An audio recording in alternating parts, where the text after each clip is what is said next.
What if I told you that with just $22 and a free weekend, you could build a battery so powerful it could run the main essentials in your home and keep your lights on when the rest of the street goes dark?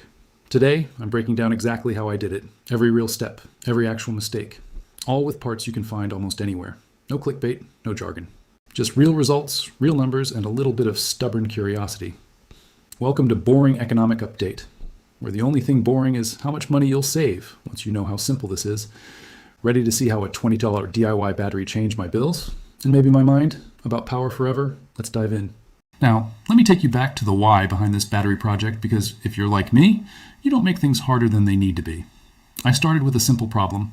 A series of summer storms knocked out my neighborhood's power 4 times in 2 months. With 2 kids trying to do their homework, my wife on work calls, and me attempting to track family finances online, every outage turned into total chaos. Candles only go so far, and you can't exactly power a router with AAA batteries. I checked out generator prices, but the sticker shock was enough to make me laugh out loud. Solar setup seemed cool, but even the basic kits would wipe out my fun money fund until next spring. But then I stumbled on the idea of homemade batteries. Nothing fancy, just a way to store a little power from any cheap charger and keep it ready for the moments life gets unpredictable. I set myself one rule: don't spend more than the price of a burger and fries for the whole thing. The plan had to be cheap, simple, and use parts I could actually grab at a local store or order online without waiting weeks for shipping. So I started researching battery chemistry. I'll be honest, I felt out of my league fast. Between videos talking about lithium iron phosphate this and deep cycle that, it was easy to get overwhelmed and think you needed an engineering degree just to keep your fridge cold. But what I realized pretty quickly is that if you keep your needs simple, think lights, Wi-Fi, and a phone charger, there's a totally workable solution staring you right in the face. Here's what I went with. An old school lead acid battery, the kind you find in lawnmowers and scooters, paired with a few basic cables, some inexpensive fuses, and a $10 inverter. The big box store in my town had 12 V's 7AA sealed lead acid batteries on sale for $17 to $9 each. To that, I added some off-brand ring terminals, $2, a pair of alligator clips, $1.50, and a compact 75-watt inverter that plugs right into the battery posts, $5.50 on sale, and yes, I was surprised at that price too. Total cost, $22, give or take a few cents. I did all this sitting at my kitchen table on a Saturday afternoon, kids running around and wife peering over my shoulder to make sure I wasn't about to set the toaster on fire. The beauty of this setup was how simple the wiring was. There's nothing tricky, no soldering, no special tools. All I had to do was attach the ring terminals to the battery posts, connect the inverter to the terminals with the alligator clips, and drop a fuse in line for safety. I double-checked connections, and that was it. I charged the battery fully using an old trickle charger from my garage, unplugged it, and plugged in a lamp to test. That little moment when the light clicked on, not plugged into the wall, totally portable, was a real eureka moment. But the test for me wasn't just lighting a bulb for a few minutes. I needed real function, not just a science fair experiment. The next big test: could it actually power the things I use in a blackout for long enough to matter? So I started measuring. I ran my Wi-Fi router and modem. Combined, they draw about 15 watts. I plugged in my phone charger and a cheap desk lamp. The little battery chugged along without complaint for over 3 hours before I noticed any drop in brightness. That's when I realized, not only is this thing cheap, it's also practical. And all those intimidating tech terms people throw around, most of the time you can ignore them if your needs are straightforward and you keep things safe. Now you're probably wondering, could this really scale up? Could you use it for even more? And what about safety? Lead acid batteries aren't exactly toys after all. That's where things got interesting and the real learning curve kicked in. At this point, I had a working battery system on my kitchen table. Nothing fancy, but it proved the idea was sound. Yet, 3 hours of light and Wi-Fi is only the start, especially if you're dealing with a longer blackout, or you want to add more essentials. This led me straight into the world of scaling up without making things more complicated or much more expensive.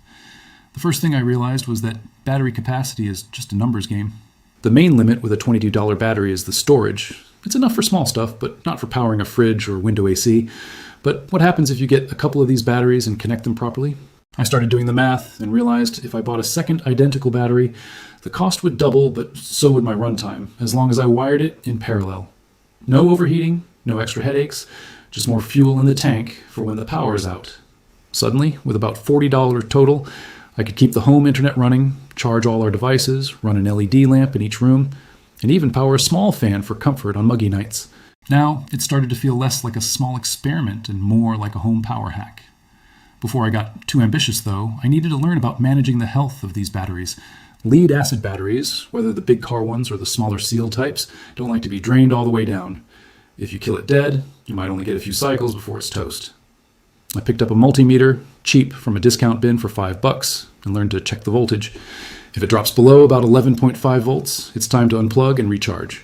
Doing so, I found my battery stayed healthy even after a whole month of testing and emergency use. This wasn't just some theoretical victory, but a key to making sure anyone who tries this keeps it running and safe, without buying batteries again and again. While testing this, I discovered a bonus. The same battery setup made the perfect weekend camping power source. We're not talking a noisy generator or fumes. I could run LED string lights in our tent, charge both phones, and my old Bluetooth speaker all night, with plenty of juice left in the morning. My kids thought it was a magic trick.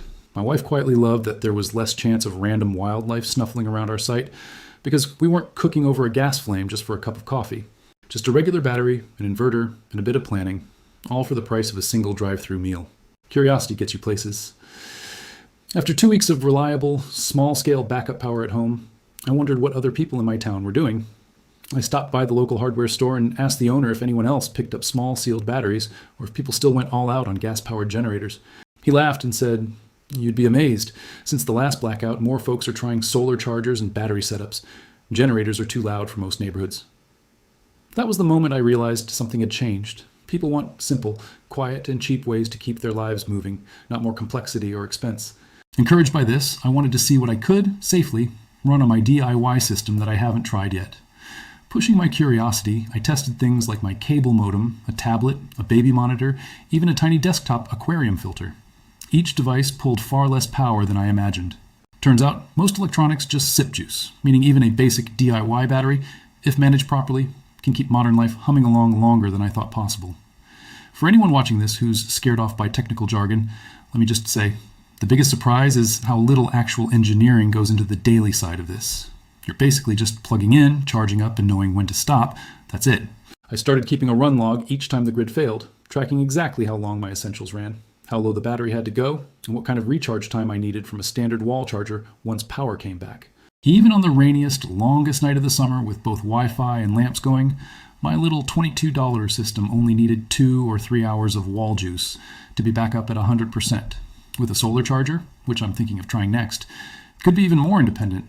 But even without solar, this proved to be a game changer, especially considering nobody in the house had to deal with smelly gas, noisy engines, or those dreaded extension cords running out windows. I also started to learn a lot about battery safety. I worried about things overheating, but the trick is to use the right fuse and never plug in something too demanding. The fuse is cheap insurance, and honestly, adding it was as easy as snapping Legos together. I got a $2 inline blade fuse holder and a $1 pack of 10-amp fuses.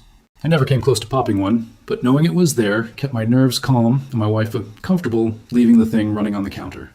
For anyone building their first emergency backup, I strongly recommend making sure the fuse comes before the inverter. That's basically your seatbelt for the project. All this trial and error opened up another rabbit hole for me. Battery recycling or reusing stuff most people throw out. A neighbor down the street tossed his old UPS backup after a power hit fried the charging circuit. I grabbed it, opened it up, and found the battery inside was still perfectly good. I swapped it into my setup and doubled my capacity again with 0 extra cost. It turns out old UPS batteries, scooter batteries, even some electric toy car batteries can all work in this system. All you need is a voltmeter or multimeter to check if they're still holding a charge, and you're basically getting hours of backup power for free. This experience completely changed my mindset about waste. Suddenly, I see potential batteries in every garage sale or neighbor's junk pile. But I wasn't done tweaking yet. The next challenge? How could I squeeze even more function out of this DIY backup without making anything dangerous or spending a lot more money?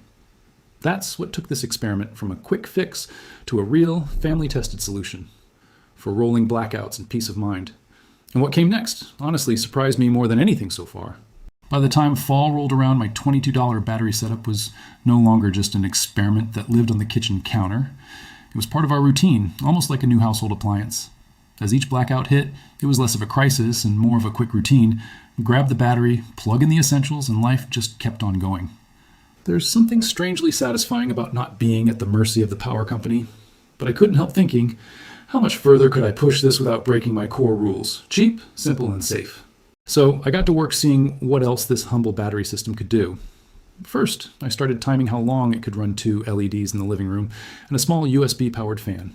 My kids started calling our blackout setup the spaceship mode because it was just enough light and whir from the fan to make late night stories and board games feel like an adventure. For less than a single dinner out, I'd stumbled onto one of those rare dad moments where saving money and being the hero actually came hand in hand. My wife, who at first thought this was just a phase, now asks if the battery is charged before any storm.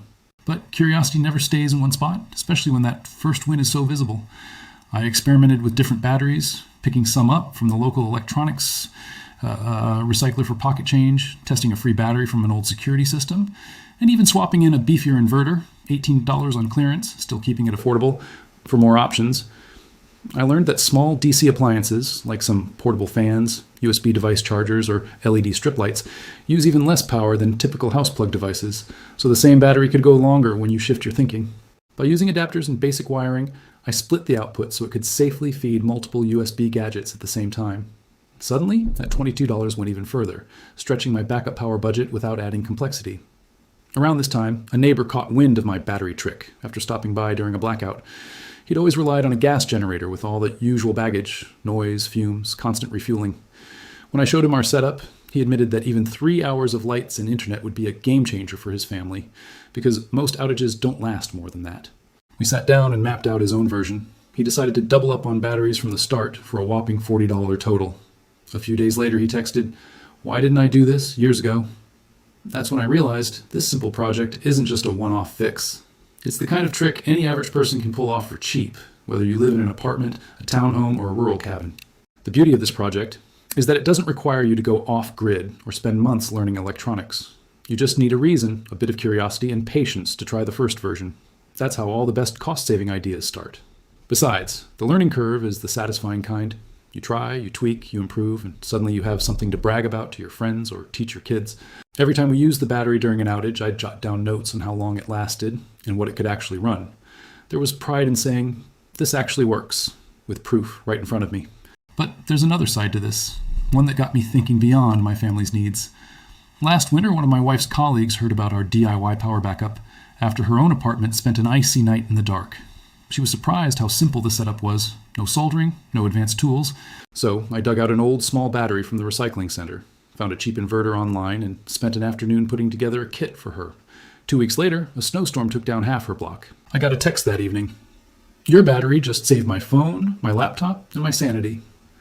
There's a kind of satisfaction, even a strange joy, in realizing that some basic knowledge and a handful of common parts could make such a real difference for someone else. For anyone feeling overwhelmed or thinking, "I could never build that," believe me, I started in your shoes. If you can turn a screwdriver and read a label, you're 90% there. The other 10% is just a willingness to try and the patience not to skip the details when it comes to safety. Always use a fuse. Understand the limits of your battery and never try to run a high-power appliance or anything that heats up, like a kettle, on one of these small battery inverter combos. But stick to lights, routers, phones, tablets, and maybe a little fan, and you'll be golden. This project didn't just save my family money during outages, it changed how I thought about energy. Suddenly, I was looking for other ways to reduce power waste, ways to repurpose, ways to save. You start recycling more, paying attention to old electronics, and you're less likely to toss a gadget that could have a little life left in it. It also brought my family closer in a weird way. Those blackouts became less about frustration and more about shared problem solving, even fun. The DIY battery gave us a sense of control, the comforting feeling that we weren't completely powerless, literally or figuratively. And as more neighbors heard about our setup, word traveled. Some folks started putting together their own. Others just wanted tips on keeping batteries healthy or finding bargains at thrift stores. It became a mini community thing, with people swapping advice, parts, and testing out setups together, proving you don't need a huge budget or a PhD to make a real difference in your own life. The truth is, economics is rarely exciting, but when you can take an idea this small and use it to bring comfort, save money, and help others, it suddenly becomes just about the opposite of boring. So, after all this, here's my challenge for you. Have you tried any DIY solutions to blackout problems or built a home backup battery before? I'd love to hear your best tips, stories, and what's worked or hasn't for you. Drop your thoughts and ideas down below and share this video with anyone who could use a little backup power in their life. The cheapest solutions sometimes turn out to be the most powerful. Thanks for sticking with me through this boring economic update, where hopefully you found at least one way to make your next blackout or your next electric bill a little less painful. Don't forget to subscribe if you want more ways to take control, save money, and see economics work in the real world, one simple solution at a time.